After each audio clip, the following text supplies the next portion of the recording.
Assalamualaikum warahmatullahi wabarakatuh. Perkenalkan, nama saya Diah Ayu. Saya mahasiswa jurusan Pendidikan Matematika di Universitas Al-Wasliyah Medan.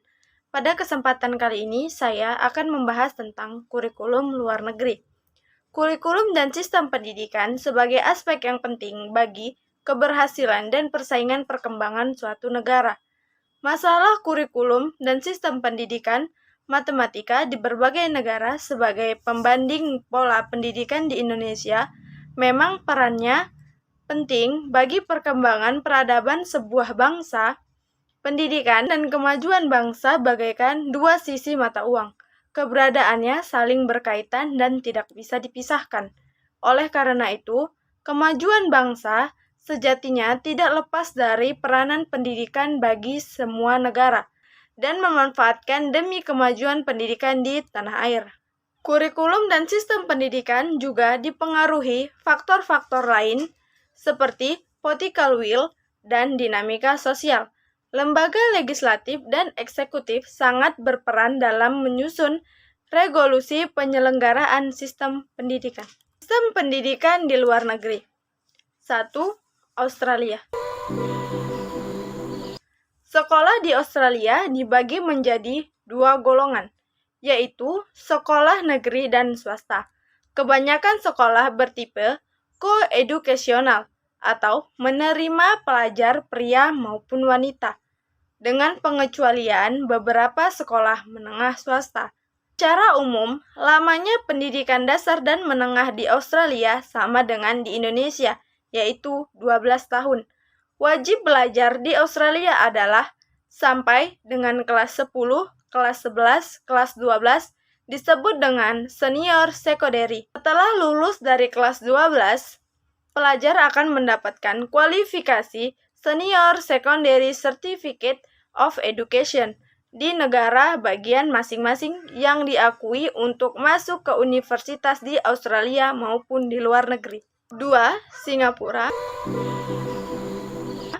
Secara umum, lamanya pendidikan dasar di Singapura sama dengan di Indonesia, yaitu 6 tahun, terdiri dari program dasar selama 4 tahun dan diikuti oleh program orientasi selama 2 tahun. Pada akhir tahun ke-6, pelajar akan mengikuti ujian PSLE atau Primary School Leaving Examination.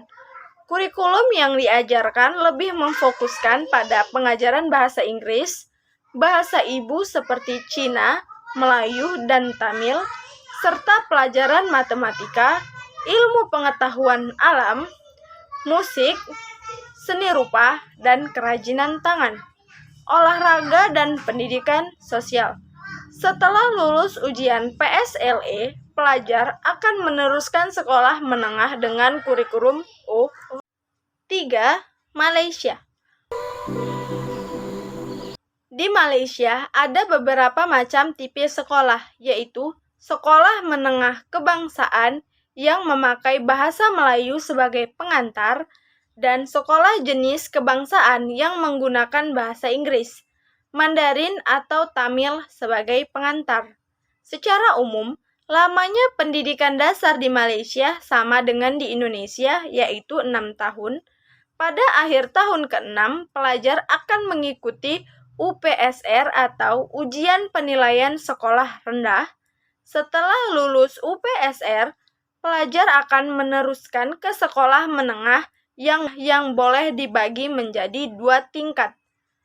Tingkat 1 sampai 3 disebut sekolah menengah rendah atau from 1 sampai 3, sedangkan tingkatan 4 sampai 5 disebut menengah atas atau from 4 sampai 5, di mana pelajar ditawarkan program khusus seperti sains, sastra, dan teknikal. 4. Islandia Baru. Sekolah di Islandia Baru dimulai dari umur 5 tahun. Tahun akademik mereka adalah dari bulan Januari sampai dengan Desember. Secara umum, lamanya pendidikan sekolah dasar dan menengah di Islandia Baru adalah 13 tahun. Primary school sampai dengan years 8, lalu secondary school sampai dengan Years 13. Wajib belajar di Islandia Baru sampai dengan Years 10. Setelah Years 10, pelajar boleh memutuskan ke diploma untuk mendalami keahlian tertentu. Inggris. Secara umum, lamanya pendidikan dasar di Inggris sama dengan di Indonesia, yaitu 6 tahun. Setelah lulus dari sekolah dasar atau primary education, pelajar melanjutkan ke jenjang sekolah menengah atau secondary education yang durasinya selama 4 tahun. Setelah lulus dari pendidikan wajib 10 tahun ini, pelajar akan menerima sertifikat yang bernama GCSES. Pelajar biasanya mengambil sekitar 10 mata pelajaran yang dinilai atau tergantung dari mata pelajaran yang diambil melalui kombinasi dari tugas atau ujian tertulis. 6. Amerika Serikat. Secara umum, lamanya pendidikan 6. Amerika Serikat. Secara umum, lamanya pendidikan dasar dan menengah di Amerika Serikat sama dengan di Indonesia, yaitu 12 tahun. Pendidikan dasar di primary school selama 5 tahun, lalu secondary school selama 7 tahun.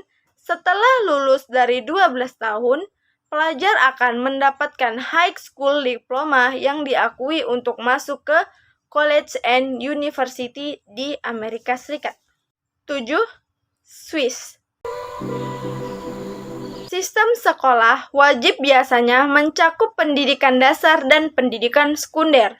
Sebelum itu, anak-anak biasanya pergi ke taman kanak-kanak, tapi tidak diperlukan. Murid dipisahkan tergantung pada apakah mereka bisa berbicara Prancis, Jerman, atau Itali. Pada akhir sekolah dasar atau awal masuk sekolah menengah, siswa dipisahkan sesuai dengan kapasitas mereka dan minat karir di beberapa bagian. Siswa yang bercita-cita untuk sebuah karir akademik masuk sekolah tinggi yang bernama gymnasium atau Conto School. Harus siap studi lebih lanjut dan matura. Harus siap untuk studi lebih lanjut atau maturat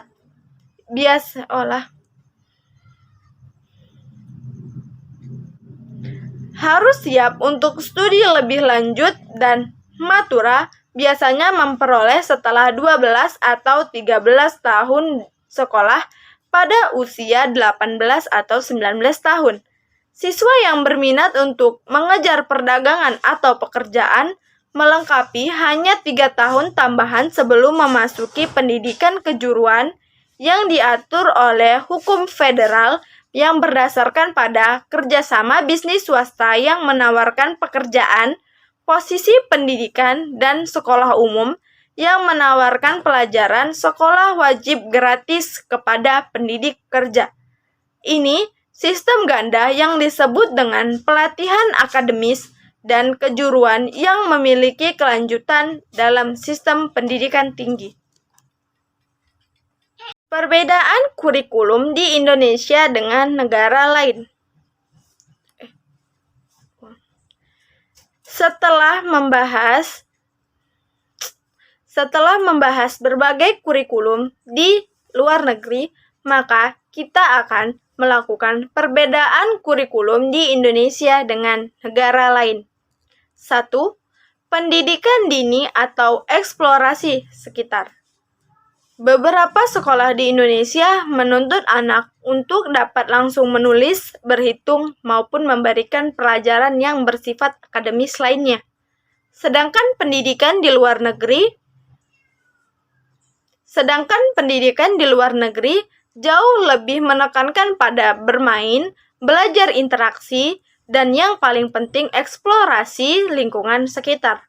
Dengan ajaran tersebut, harapannya mereka mendapat fokus untuk melatih perkembangan motorik serta respon sang anak. 2.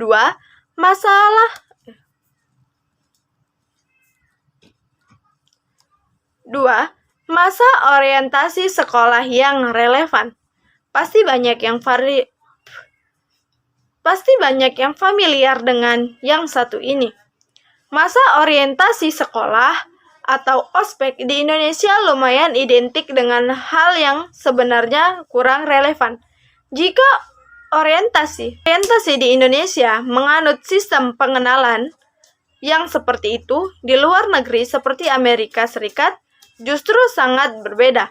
Hampir seluruh universitas di luar negeri menggelar orientasi dengan cara lebih positif. Kamu justru akan diajak mengelilingi universitas dan pengajarannya. Beberapa aktivitas seperti seminar, kajian pengenalan sekolah dan kampus, atau beberapa game seru yang bisa menjadi jenis orientasi yang akan kamu hadapi nantinya. Apalagi kamu gak hanya menyimak pengenalan kampus dan sekolah saja, tetapi kamu juga mendapat pengumuman dan informasi penting terkait perkuliahan maupun universitas yang bakal kamu butuhin. 3. Pembelajaran dan pengajaran komprehensif. Universitas di luar negeri selalu punya cara masing-masing untuk menawarkan pengalaman studi yang luar biasa bagi siswanya.